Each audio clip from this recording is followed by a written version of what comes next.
The Vampire King tasted his own blood on her lips before he understood what it meant, and by the time she whispered the words that would change everything between them, he was already on his knees. But that moment came later. First came the hunt. Gwendolyn Chase had been running for 3 nights straight through the rain-soaked streets of New Vienna, a city that existed in layers the human world above, glittering with neon and glass towers, and the vampire realm below, where ancient stone and candlelight still ruled. She didn't belong to either world anymore, not after what she'd done. Her lungs burned as she ducked into an alley behind a closed butcher shop, pressing her back against the cold brick wall. Her dark hair clung to her face, and her clothes were torn from climbing chain-link fences and scrambling over rooftops. She was 23 years old, a medical student who'd stumbled into something far beyond her comprehension, and now she was being hunted by creatures that shouldn't exist, except they did exist. She'd seen them with her own eyes. She'd felt their hands on her skin, cold as death itself. She'd heard their promises of what they'd do when they caught her, and they would catch her. She knew that now. She couldn't run forever. Footsteps echoed in the alley, not the heavy boots of human pursuers, but something lighter, more deliberate. Gwendolyn's heart hammered against her ribs as she searched for an escape route. There was a fire escape ladder above her, but it was too high to reach. A dumpster blocked one end of the alley. The other end opened onto a main street where she'd be exposed. Little human. A voice called out, smooth and mocking. Did you truly believe you could steal from House Corvus and live? Gwendolyn clenched her fists. In her jacket pocket, wrapped in cloth, was a small vial of blood. Not just any blood, the blood of Lord Corvus himself, one of the most powerful vampire nobles in the city. She'd taken it from his private collection 3 nights ago, while working as a cleaning staff member in one of the buildings that served as a front for vampire operations. She'd needed it desperately. Her younger brother was dying of a rare blood disease, and she'd heard whispers among the human servants who worked for vampire households that vampire blood could cure anything. She'd been stupid. Desperate and stupid. A figure appeared at the mouth of the alley, backlit by the streetlights beyond. He was tall and lean, with white hair that fell to his shoulders and skin so pale it seemed to glow in the darkness. His eyes were crimson, and when he smiled, she saw the gleam of fangs. Lord Corvus wants his property returned, the vampire said, moving toward her with inhuman grace. And he wants you brought before him so he can decide your punishment personally. I needed it to save my brother, Gwendolyn said, hating how her voice shook. He's dying. The doctors can't help him. I heard that vampire blood. You heard incorrectly. The vampire interrupted. Our blood is poison to humans unless given under very specific circumstances. Your brother would have died in agony if you'd tried to use it on him. You're not just a thief, little human. You're a fool. The words hit her like a physical blow. She'd risked everything, and it had all been for nothing. Her brother was still dying, and now she would die too. The vampire reached for her, and Gwendolyn did the only thing she could think of. She pulled the vial from her pocket, unwrapped it, and smashed it against the wall. The blood, dark and shimmering with an odd luminescence, splattered across the brick and onto her hands. No, the vampire shouted, lunging forward, but Gwendolyn was already moving. She didn't know why she did what she did next. Instinct, maybe. Desperation. She brought her bloodied fingers to her mouth and tasted the vampire's blood on her lips. The world exploded. Power surged through her body like lightning, burning through every nerve and vessel. She felt her heart stop, then restart with a force that made her gasp. Images flooded her mind, memories that weren't hers. She saw a great hall filled with vampires in ancient clothing. She saw battles fought with swords and shadows. She saw a throne room carved from black stone, and sitting on that throne was a figure of such commanding presence that even in memory she felt compelled to kneel. The vampire pursuing her froze, his crimson eyes wide with shock. Impossible, he whispered. You drank the blood of House Corvus. You should be dead. You should be. He never finished the sentence. The shadows around them seemed to deepen and coalesce, and suddenly the alley was filled with a presence so overwhelming that Gwendolyn's knees buckled. The vampire who'd been hunting her immediately dropped into a low bow, his forehead nearly touching the wet pavement. Sire, he breathed, I did not know you would come personally. From the darkness stepped another figure, and Gwendolyn understood immediately that this was something different, something far more dangerous than the vampire who'd been chasing her. He was taller than any man she'd ever seen, well over 6 feet, with a build that spoke of both strength and deadly grace. His hair was white as fresh snow, falling past his shoulders in a straight curtain that caught the dim light. His skin was marble pale, flawless, and seemed to radiate a faint luminescence. He wore black clothing that looked both modern and ancient, a long coat over a high-collared shirt, tailored perfectly to his form. But it was his eyes that held her captive. They were violet, not crimson like the other vampires. Deep, endless violet that seemed to contain centuries of knowledge and power. This was the Vampire King, Xavian Jaromir. She'd heard his name whispered in terror by the human servants. He ruled all of vampire society in New Vienna and beyond, a creature so old and powerful that even other vampires feared him, and he was looking directly at her. "Leave us," Xavian said to the other vampire. His voice was like dark velvet, commanding and beautiful and terrifying all at once. The vampire hesitated. "But sire, she stole, I said leave." There was no anger in Xavian's tone, but the other vampire fled as if his life depended on it. Perhaps it did. Gwendolyn tried to stand, but her legs wouldn't support her. The power from the blood was still coursing through her system, making her feel both stronger and weaker than she'd ever been. She leaned against the wall, trying to catch her breath, trying to think of anything she could say or do that might save her life.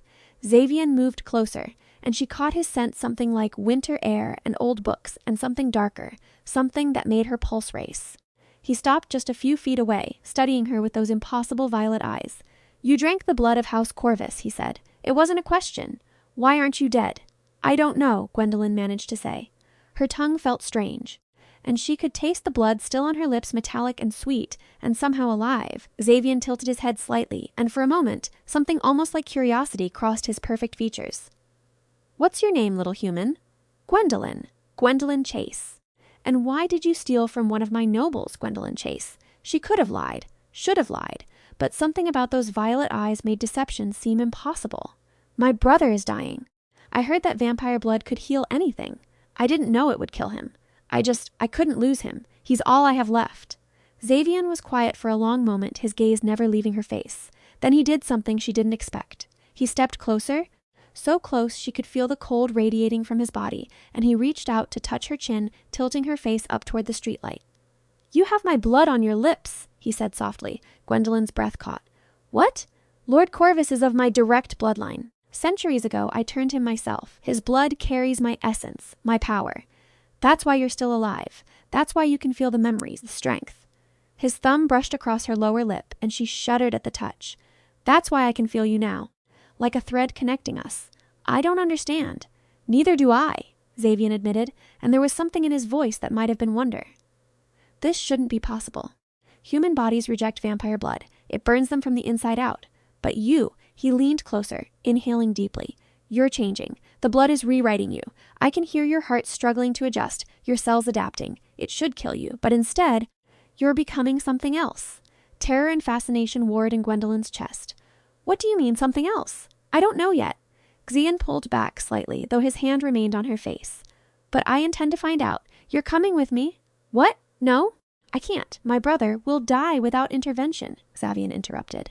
"The human doctors can't save him. You know this already, or you wouldn't have risked stealing from us." His violet eyes bore into hers. "But I can save him. If you come with me willingly, if you answer my questions and help me understand what's happening to you, I will personally see to it that your brother receives the best care available. I will use my own blood, administered properly, to cure his disease." Gwendolyn's heart stuttered. "Why would you do that?" "Because you interest me," Xavian said simply. "And because I've lived for over 2,000 years. And I thought I'd seen everything this world had to offer. But you, Gwendolyn Chase, you've done something I've never witnessed. You've survived drinking vampire blood directly. You're an impossibility, and I must understand why." It wasn't really a choice. She would have done anything to save her brother, made any deal, paid any price. And yet, as she looked into those ancient violet eyes, she felt something else stirring beneath the fear, a strange pull, a connection she couldn't explain. "All right," she whispered. "I'll come with you." Xavian smiled then, and it transformed his face from beautiful to devastating. "Good. Now come. We have much to discuss, and you need medical attention. The transformation will get worse before it stabilizes." He was right. Even as he spoke, Gwendolyn felt another wave of power surge through her, making her gasp and double over. Xavian caught her before she fell, lifting her effortlessly into his arms. "Sleep," he commanded, and his voice seemed to sink into her bones. "I'll take care of everything now." The last thing Gwendolyn remembered was the sensation of moving impossibly fast through the city streets and the steady, cold strength of the Vampire King's arms around her.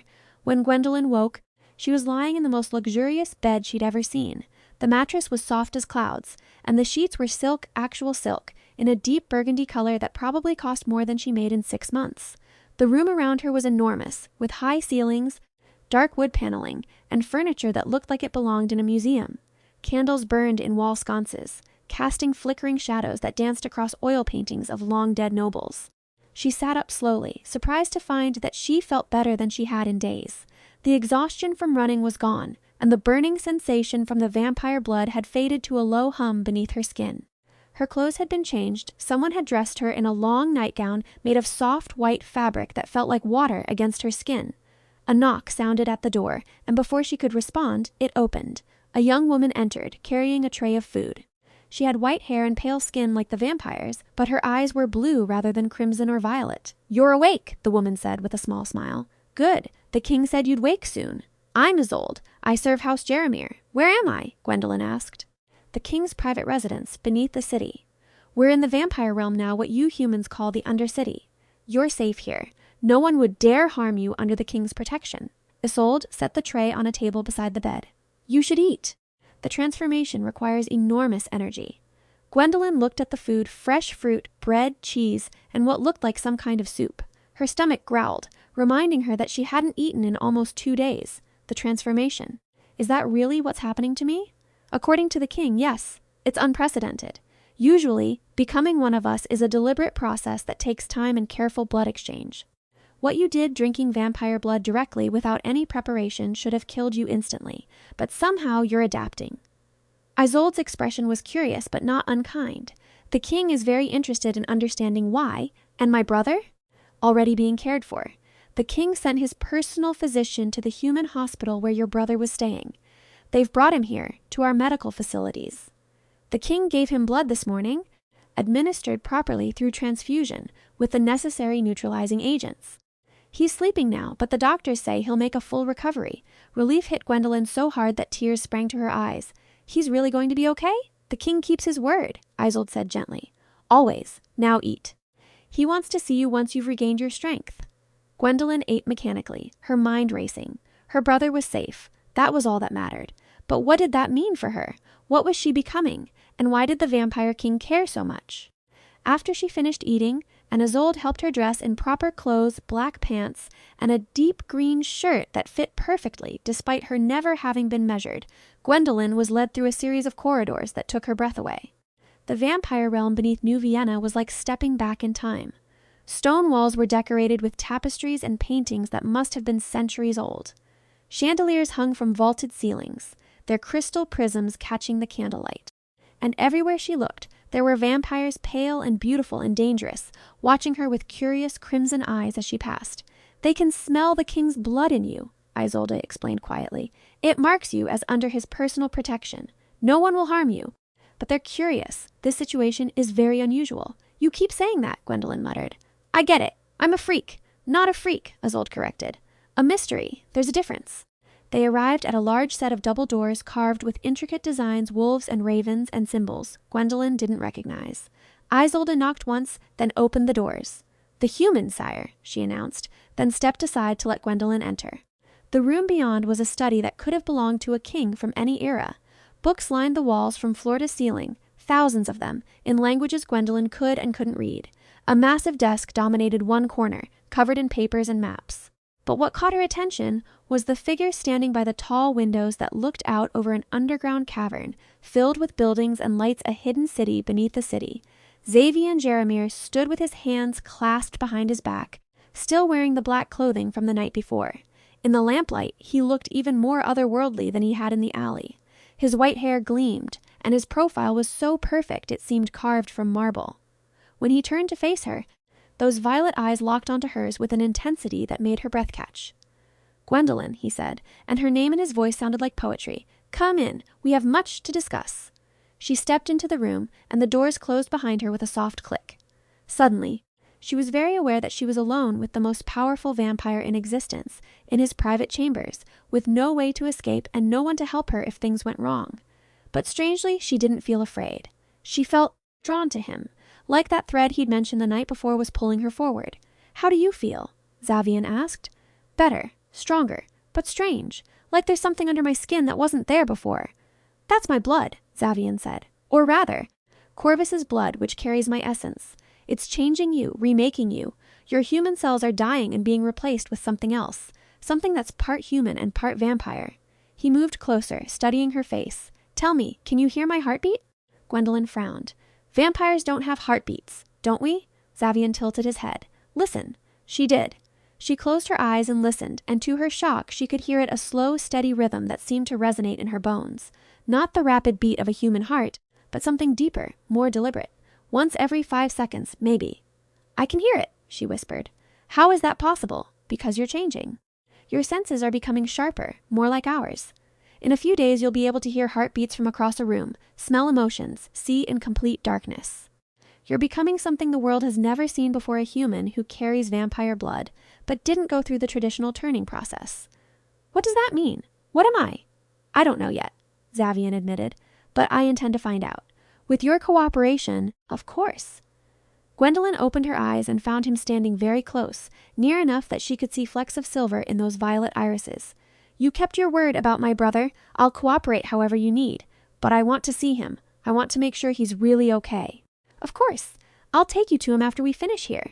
Xavian reached out and took her hand, and she gasped at the contact. His skin was cold, but there was a strange energy that passed between them at the touch, like static electricity. Do you feel that? Yes. What is it? The blood bond. Because you drank blood that carries my essence, we're connected now. I can sense you, your emotions, your location, your physical state. And apparently, you can sense me as well, if the way your heart rate increases when I'm near is any indication. Gwendolyn flushed. I'm not, that's not. Don't be embarrassed, Xavian said, and there was something almost amused in his voice. It's a physiological response to the bond, nothing more, though I must admit it's stronger than I expected. Usually, blood bonds are one-sided unless both parties are vampires. He released her hand and stepped back. I need to run some tests, understand what's happening to your body. Is that acceptable? What kind of tests? Blood samples? Physical examinations? Observations of your developing abilities. Nothing painful or invasive. I simply need data. He paused. You have my word that you won't be harmed. Gwendolyn studied him. She was intelligent enough to know she was completely at his mercy. If he wanted to hurt her or use her, there was nothing she could do to stop him. But something in his eyes told her he was being sincere. For whatever reason, he truly was just curious. All right, she agreed. But I want to see my brother first. Xavian's lips curved into a slight smile. As you wish. He led her through more corridors, down several staircases, until they reached what appeared to be a state-of-the-art medical facility built into the ancient stone structure. The contrast between the old architecture and the modern equipment was jarring but impressive. Through a window, Gwendolyn saw her brother lying in a bed, hooked up to various monitors but looking more peaceful than he had in months. Grayson, she breathed, pressing her hand against the glass. He's sleeping, a voice said, and she turned to see a vampire in a white coat approaching. He had the signature white hair and pale skin, but his eyes were a softer crimson than most. I'm Dr. Theron. I've been overseeing your brother's care. The king's blood has already begun reversing the damage from his disease. He'll need a few more transfusions over the next week, but I expect a full recovery. Can I see him? Of course, but keep your visit brief. He needs rest. Gwendolyn entered the room quietly and sat beside her brother's bed. Grayson was 19, 4 years younger than her, and he'd been sick for so long that she'd almost forgotten what he looked like healthy. But now, even after just one treatment, there was color in his cheeks that hadn't been there before. She took his hand, and his eyes fluttered open. Gwen? His voice was weak but clear. I'm here, she said, squeezing his hand. You're going to be okay, Gray. You're going to get better. Where are we? This isn't the hospital. No, it's somewhere else. Somewhere safe. Just rest, okay? I'll explain everything when you're stronger. Grayson's eyes drifted closed again, and within moments he was asleep. Gwendolyn sat with him for a few more minutes, then reluctantly left the room. Xavian was waiting in the corridor, and when their eyes met, she felt that strange pull again. Thank you, she said softly. For saving him. You're welcome, Xavian replied. Now come, we have work to do. The next 3 days passed in a blur of tests and observations. Xavian was thorough but gentle, taking blood samples, measuring her physical responses, testing her developing abilities, and she was developing abilities. By the second day, she could hear heartbeats from across a room, just as Xavian had predicted. By the third day, her eyesight had sharpened to the point where she could read text from 50 feet away, but it wasn't just physical changes. The bond between her and Xavian was growing stronger. She found herself able to sense his presence even when he wasn't in the same room. Sometimes she caught flashes of his emotions, curiosity, satisfaction, and something else she couldn't quite identify. He was patient with her, answering her endless questions about vampire society, their history, their laws. She learned that he'd been born over 2,000 years ago in ancient Dacia, turned during a war that had long since been forgotten by human history books. She learned that he'd built the vampire society from scattered clans into an organized civilization with laws and structure. She learned that he was feared and respected in equal measure, that his word was absolute law among his kind. But she also saw glimpses of something beneath that cold, regal exterior. Sometimes, when he thought she wasn't looking, she caught him watching her with an expression that was almost lonely. On the fourth night, everything changed. Gwendolyn was in the study with Xavian, going over the latest test results, when she suddenly felt a sharp pain in her chest. She gasped and doubled over, clutching at her shirt. "What's wrong?" Xavian was at her side instantly, his hands on her shoulders. "I don't know. It hurts. Something's wrong." Xavian's eyes widened slightly. The bond. Someone's trying to break it. He pulled her closer, and she felt power surge through him, ancient, vast, overwhelming. "Hold on to me. Don't let go." She gripped his arms, and the world seemed to tilt sideways. The pain intensified, like someone was trying to tear her apart from the inside. She screamed, and Xavian pulled her fully into his embrace, wrapping his arms around her. "You're mine," he growled, and his voice resonated with power that shook the room. "No one can break what I've claimed." The pain stopped as suddenly as it had begun. Gwendolyn sagged against him, breathing hard, and realized she could hear his heart beating faster than normal once every 3 seconds now instead of 5. "What was that?" she whispered against his chest. "An attack. Someone tried to sever the blood bond between us." Xavian's voice was tight with barely controlled fury. "Someone in my own court is trying to sabotage this. Why? Because you're a threat to them. If you truly are becoming something new, something that bridges human and vampire, it changes the balance of power. Some of the old families don't want that change." He pulled back enough to look down at her face. "I won't let them hurt you. I'll protect you no matter the cost." The intensity in his eyes made her shiver. "Why do you care so much?" "I'm just a human girl who made a stupid mistake." "Are you?" Xavian reached up and cupped her face with one cold hand. "You're not just human anymore, Gwendolyn. And even if you were, you're—" He stopped, seeming to struggle with the words. "You're important. To this research, to understanding what's possible. To me." Her heart stuttered at those last 2 words. "To you? I've lived for over 2,000 years, Xavian said softly. "I've seen empires rise and fall. I've known countless humans, turned hundreds of them into vampires. I thought I understood everything about our nature, our limitations, our possibilities. But you surprise me. You challenge me. You make me feel something I haven't felt in centuries." "What's that?" "Curious, protective, alive." His thumb brushed across her cheekbone. "Tell me you feel this too. The pull between us. Tell me I'm not imagining it." Gwendolyn knew she should deny it. She should maintain some distance, some sense of self-preservation. But she couldn't lie, not to him, not about this. "I feel it," she admitted. "I don't understand it, and it terrifies me, but I feel it." Xavian closed his eyes briefly, and when he opened them again, there was something raw and vulnerable in that violet gaze. "I want to kiss you. I've wanted to since that first night in the alley, when I smelled my blood on your lips and realized what you'd done. But I need your permission. I won't take what isn't freely given." Gwendolyn's breath caught. She should say no. This was insane. He was a 2,000-year-old vampire king, and she was a medical student who'd gotten in way over her head. This couldn't end well. But when she looked into his eyes, she didn't see a monster. She saw a man who'd been alone for far too long, who carried the weight of centuries on his shoulders, who'd found something unexpected and precious and didn't want to let it go. "Yes," she whispered. "Kiss me." Xavian's lips met hers with surprising gentleness. She'd expected cold, but his mouth was warm from the blood he'd consumed earlier. She'd expected hesitation, but he kissed her with a certainty that made her knees weak. His hand slid into her hair, tilting her head to deepen the kiss, and she made a soft sound against his mouth that made him pull her closer. When they finally broke apart, both breathing hard, Xavian rested his forehead against hers. "This complicates things," he murmured. "Everything's already complicated," Gwendolyn pointed out. "True." He smiled, and it was the most genuine smile she'd seen from him. "But I find I don't care. I want you.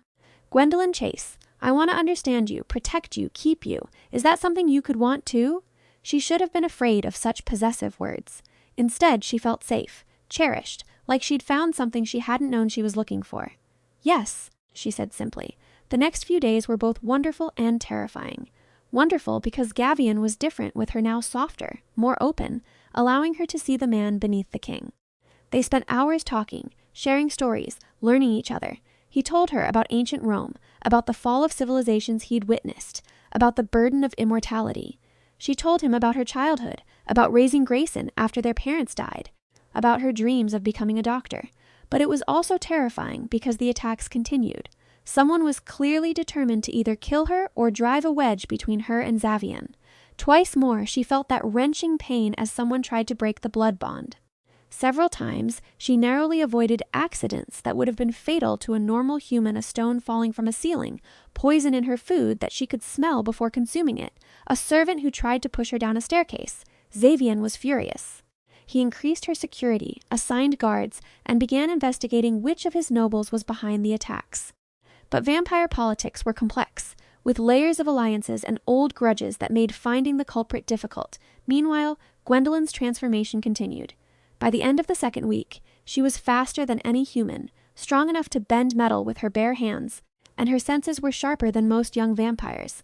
But she wasn't fully vampire either. She still needed to eat human food, could walk in sunlight without pain, and her heart beat strongly in her chest. "You're something entirely new," Xavian told her one evening as they sat together in his study. "A hybrid, part human, part vampire. The best of both worlds, or the worst," Gwendolyn said quietly. "I don't fit anywhere now. I'm not human enough for the human world, and I'm not vampire enough for yours."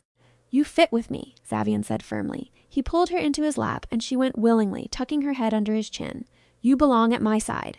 If the world doesn't have a place for what you are, then we'll make one." She wanted to believe him, but she knew the reality was more complicated than that. The vampire nobles would never accept a hybrid as their queen, which is what she would be if she stayed with Xavian. And the attacks proved that someone was willing to kill to prevent that future.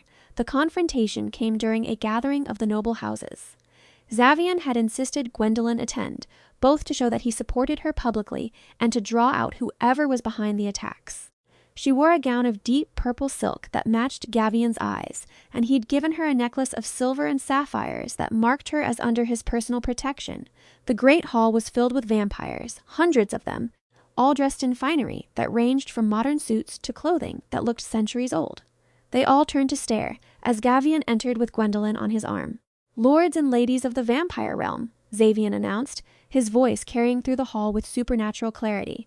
"I present to you Gwendolyn Chase, who has accomplished what we all believed impossible.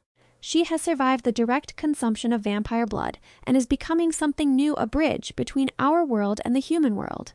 Murmurs rippled through the crowd. Gwendolyn could feel their stares, could hear their whispered conversations with her enhanced hearing. Some were curious, some were skeptical, and some were openly hostile.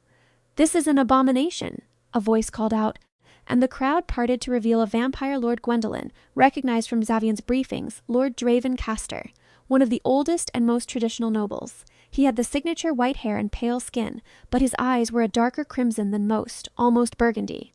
"You bring a contaminated human before us and expect us to accept this? She should be destroyed, not celebrated." "Careful, Draven," Xavian said, and his voice dropped to a dangerous purr. "You're speaking about someone under my direct protection?" "Protection?" Draven laughed bitterly. "You're bewitched, my king. She's poisoning you with her human weakness. This bond you've formed with her, it's unnatural. It makes you vulnerable." "I am not vulnerable," Xavian said coldly. "I am the oldest and strongest among us. No one here can challenge my power, and you know it. Perhaps not in direct combat," another voice said. Lady Seraphine Voss stepped forward, her white hair elaborately styled, and her crimson gown glittering with jewels. "But what about in matters of the heart? You've always been above such human emotions, my king. It's what made you a good ruler, your logic, your detachment. But now you're compromised. You care for this human girl, and that makes you weak." Gwendolyn felt Xavian tense beside her.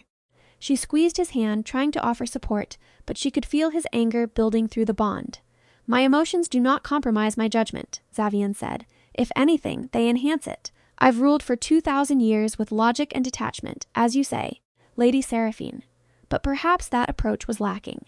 Perhaps caring about someone, protecting someone, fighting for someone, perhaps that's what true strength looks like." "Pretty words," Draven sneered. "But they don't change the fact that she's an abomination. The laws are clear. Humans who learn our secrets must either be turned properly or eliminated. She's neither. She's a dangerous unknown, and unknowns get people killed.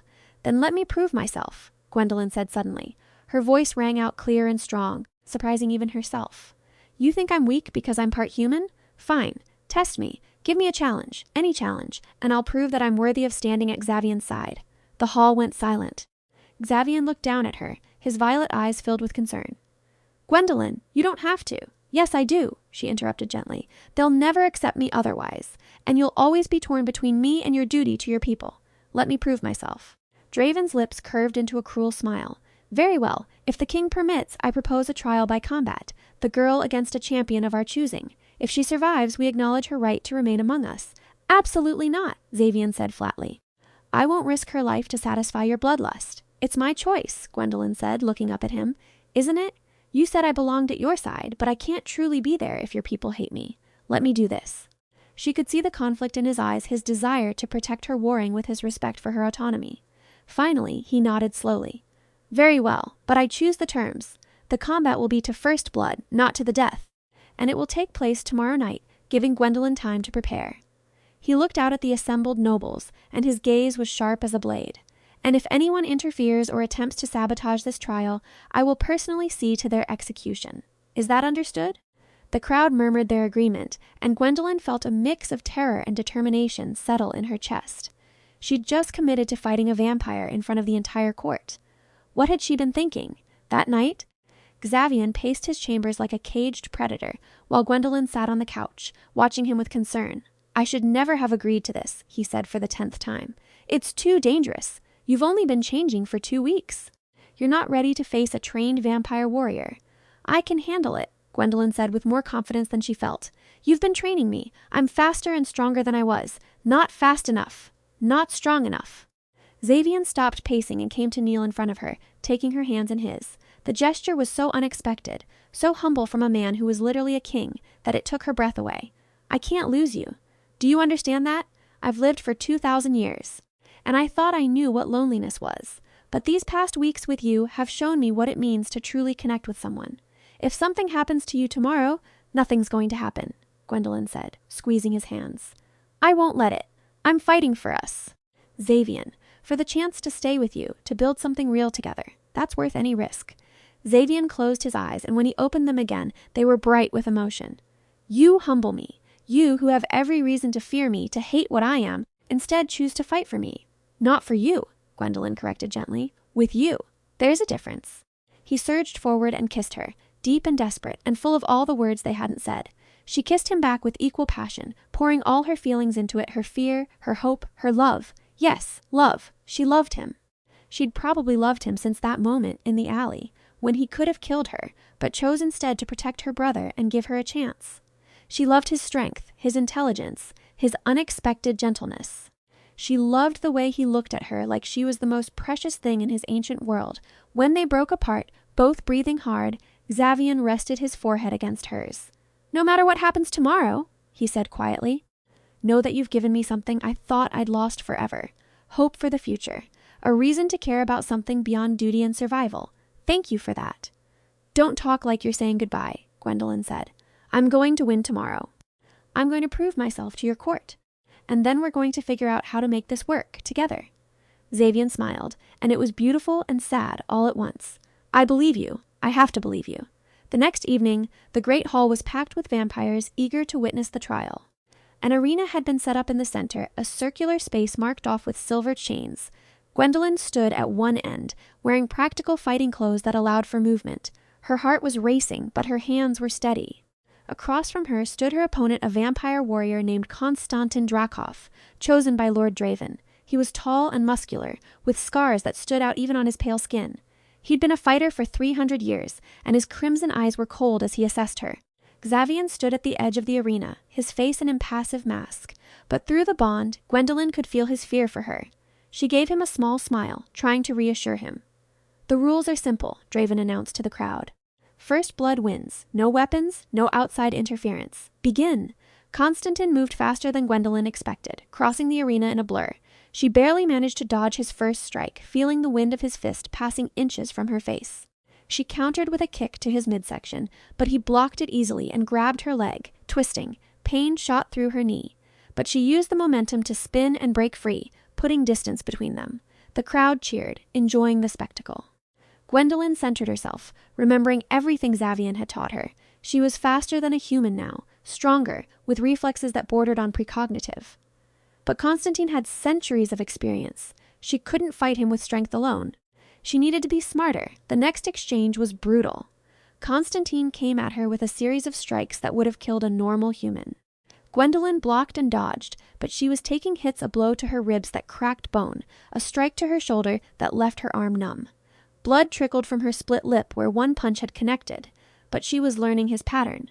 Constantine was aggressive, overwhelming, but he had to tell a slight shift in his weight before each major strike. Gwendolyn waited, letting him drive her back, letting him think he was winning. Then she saw her opening. Constantine wound up for what would have been a devastating blow to her head. Gwendolyn dropped low at the last second, sweeping his legs out from under him. As he fell, she moved with her newfound speed, getting behind him and wrapping her arm around his throat in a chokehold.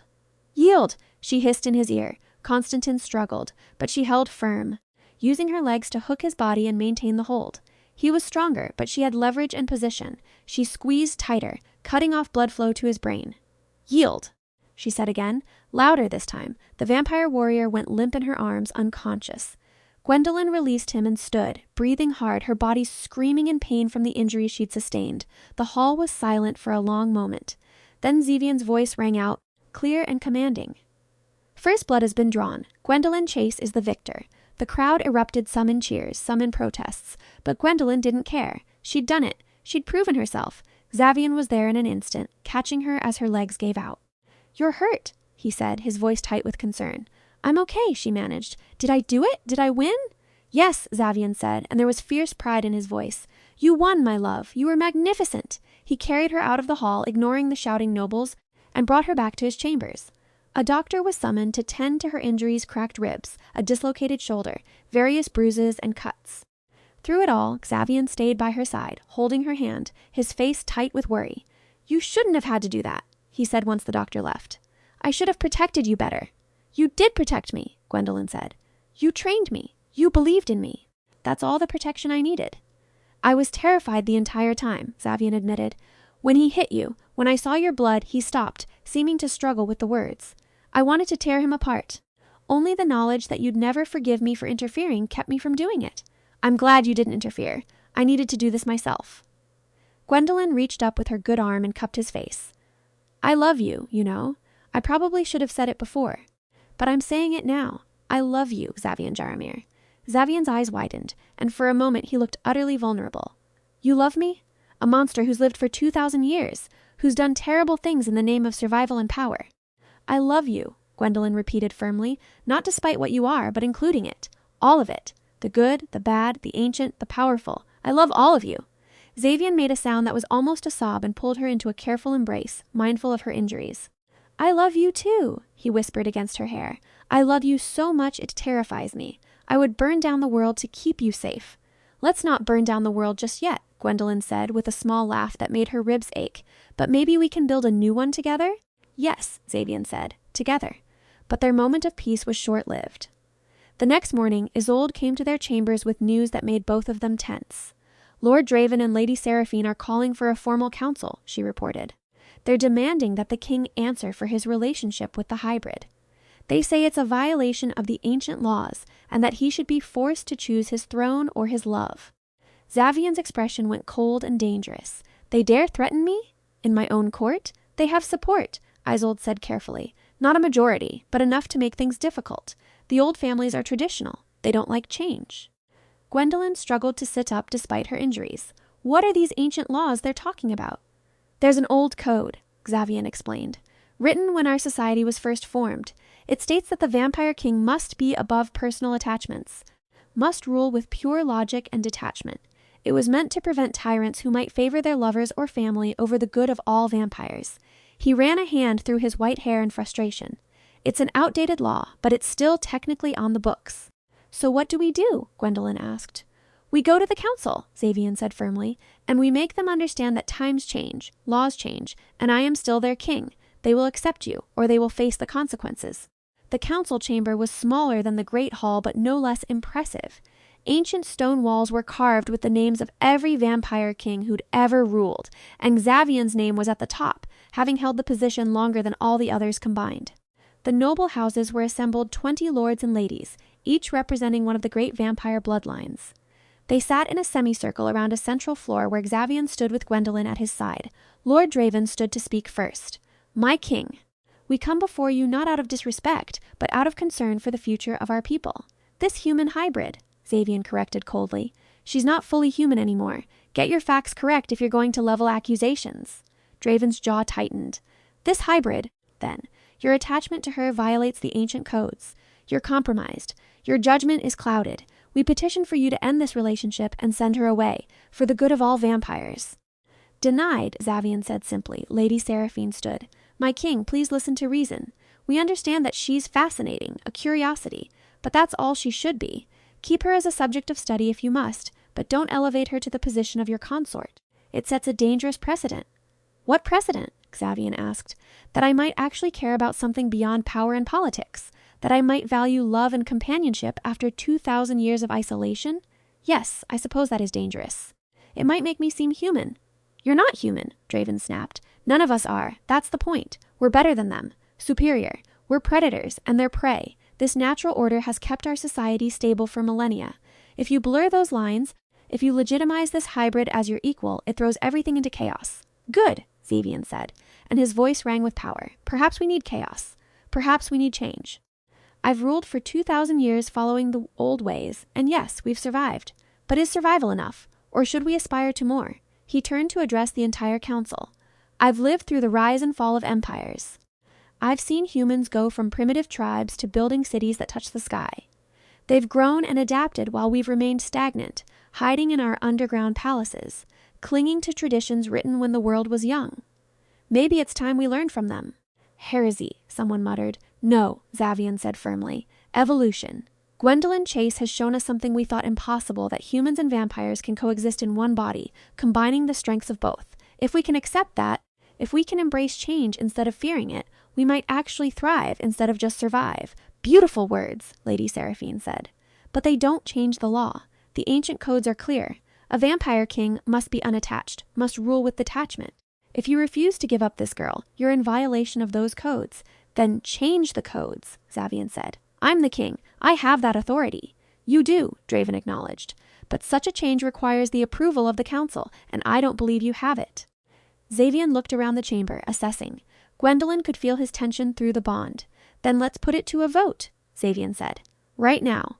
All those in favor of updating the ancient codes to allow the vampire king to form personal attachments, say aye." Silence fell over the chamber. Gwendolyn held her breath, watching as the nobles exchanged glances. Finally, one voice spoke up. "Aye." It was Lord Cassian Mordrin, a relatively young vampire lord who'd always been more progressive than the others. "Aye," said Lady Alara Nightshade, a scholar who valued knowledge over tradition. One by one, others joined in. Not all of them, but enough. When the count was finished, 12 of the 20 nobles had voted in favor. "The motion passes," Xavian said, and there was satisfaction in his voice. "The ancient codes are hereby amended. I remain your king, and Gwendolyn Chase remains at my side." Draven's face twisted with rage. "This isn't over. You've forced this through, but that doesn't mean we accept it. There will be consequences." "There already have been consequences," Xavian said, and his voice dropped to a dangerous purr. "Someone has been trying to kill Gwendolyn attacks designed to break our bond and eliminate her as a threat. I know it was you, Draven. You and your allies." Draven's expression shifted from rage to something more guarded. "Prove it. I can," a new voice said. And everyone turned to see Isolde entering the chamber. She carried a stack of papers and what looked like a recording device. "I've been investigating on the king's orders. I have evidence messages between Lord Draven and several assassins, payment records, even a recording of him discussing plans to poison the hybrid." She placed the evidence on the table before the council. Several nobles leaned forward to examine it, and their expressions grew dark. "This is a serious accusation," Lady Seraphine said carefully. "Attempting to kill someone under the king's personal protection is treason." "Then let justice be served," Xavian said. He looked at Draven with cold violet eyes. "You've violated our most sacred laws. You've tried to kill someone I love. Give me one reason why I shouldn't execute you right now." Draven's face had gone even paler than normal. I was acting in what I believed were the best interests of our people." She's a threat. She's not a threat. She's the future. Xavian moved closer to Draven, and the older vampire actually stepped back. But I'm not without mercy. You have two choices. You can face execution for treason, or you can swear a blood oath of loyalty to me and to Gwendolyn, acknowledging her as my chosen consort and future queen. Choose now. The chamber was silent as death. Draven looked around desperately, perhaps hoping for support, but no one met his eyes. Finally, his shoulders sagged. I swear a blood oath of loyalty to King Xavian Jaromir and to Gwendolyn Chase, his chosen consort. I acknowledge her right to stand at his side and vow to protect her as I would protect the king himself. The words echoed in the chamber, binding him with ancient magic. Blood oaths were unbreakable among vampires. He just locked himself into serving the very person he'd tried to kill. Good, Xavian said. Anyone else have objections they'd like to voice? Silence. Then, one by one, the nobles stood and bowed first to Xavian, then to Gwendolyn. Long live the king, Lady Seraphine said, and long live his chosen queen. The others echoed the sentiment, and Gwendolyn felt tears prick her eyes. It was done. She'd been accepted. Not just tolerated, but actually acknowledged as Xavian's equal. That night, Xavian threw a celebration in their honor. The great hall was filled with music and dancing and blood wine. Vampires who'd been hostile just days before now approached Gwendolyn with respect, offering congratulations and welcoming her to the court. But Gwendolyn only had eyes for Xavian. He stood at her side throughout the evening, his hand at the small of her back, protective and possessive. When they danced, it felt like the rest of the world fell away. "How are your ribs?" he asked as they moved across the floor. "Better. Apparently, I heal faster than normal humans now. Another benefit of being a hybrid." She looked up at him and smiled. "We did it. We actually did it." "You did it," Xavian corrected. "You fought for this. You earned their respect. We did it together," Gwendolyn insisted. "You believed in me when no one else did. You protected me, trained me, loved me. That's what made the difference." Xavian pulled her closer, and she felt his lips brush against her hair. "I have something for you. A gift. You've already given me everything." Not quite everything. He led her away from the dance floor, through a door that opened onto a balcony overlooking the underground city. The view was breathtaking, thousands of lights glittering in the cavern darkness, buildings that mixed ancient and modern architecture, and in the distance the shimmer of an underground lake. Xavian reached into his pocket and pulled out a small box. When he opened it, Gwendolyn gasped. Inside was a ring silver with a violet stone that matched his eyes perfectly. "This stone is called a soul sapphire," Xavian said quietly. "It's incredibly rare, found only in the deepest mines beneath the earth. Vampire tradition says that when you give someone a ring with this stone, you're giving them a piece of your soul." He took the ring out and held it up in the candlelight. "Gwendolyn Chase, you've brought light into my darkness, hope into my despair, love into my lonely eternity. Will you marry me? Will you be my queen, my partner, my equal for as long as we both exist?"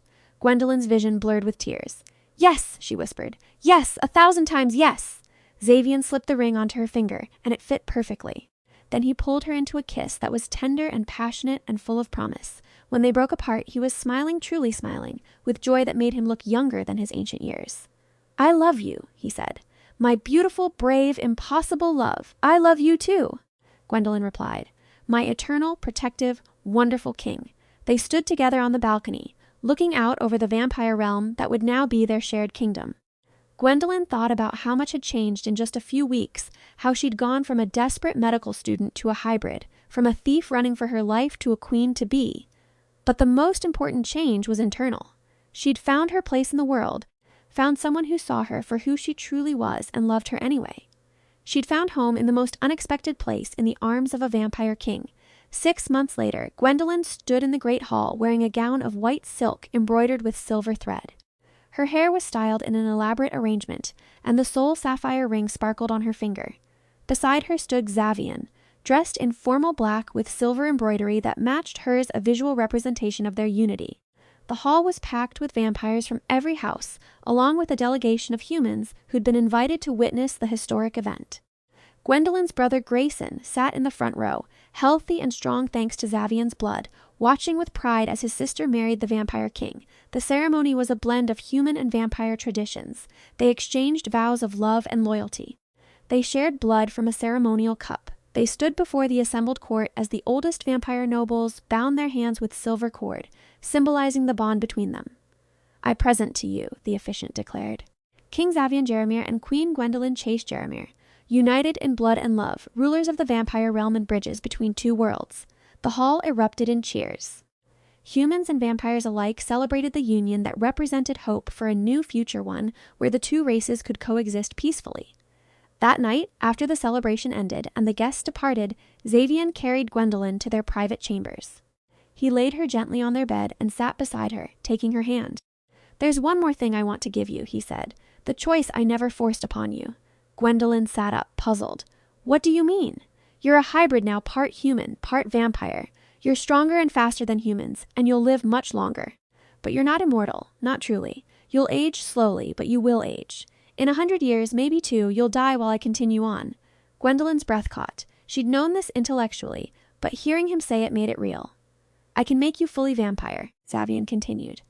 "I can complete your transformation, make you truly immortal. We could have eternity together. But it's your choice, Gwendolyn. It has to be your choice. I won't force this on you." She thought about it carefully. Becoming fully vampire meant giving up the last of her humanity, no more sunlight without discomfort, a complete dependence on blood, the weight of immortality. But it also meant staying with Xavian forever, building the future they'd dreamed of together, never having to face the grief of separation. "If I become fully vampire," she asked, "will I lose myself? Will I become cold and detached like some of the nobles?" "No," Xavian said firmly. "Your personality, your compassion, your warmth, those are part of who you are, not what you are. You'll always be you, my love. Just an immortal version." Gwendolyn looked at her husband, this ancient, powerful, beautiful being who'd chosen her out of all the people in his long existence. She thought about the life they could build together, the changes they could make, the bridge they could be between humans and vampires. "Do it," she said. "Make me yours in every way. I want eternity with you." Xavian's eyes filled with emotion. "Are you certain? There's no going back once it's done. I've never been more certain of anything." She cupped his face in her hands. "I choose you, Xavian. I choose us. I choose forever." He kissed her then, deep and passionate, before pulling back with his fangs extended. "This will hurt at first," he warned, "but I'll be with you through every moment of it." "I know," Gwendolyn said, tilting her head to expose her throat. "I trust you completely." Xavian's fangs pierced her skin, and she gasped at the sensation pain and pleasure mixed together. She felt him drinking deeply, felt her hybrid blood flowing into him. Then he bit his own wrist and held it to her lips. "Drink," he commanded. "Take my blood and become fully mine." Gwendolyn drank, and this time she knew what to expect. The power surged through her, but instead of the chaotic transformation from before, this was controlled, guided by Xavian's ancient magic. She felt her humanity slipping away, replaced by something stronger, colder, eternal.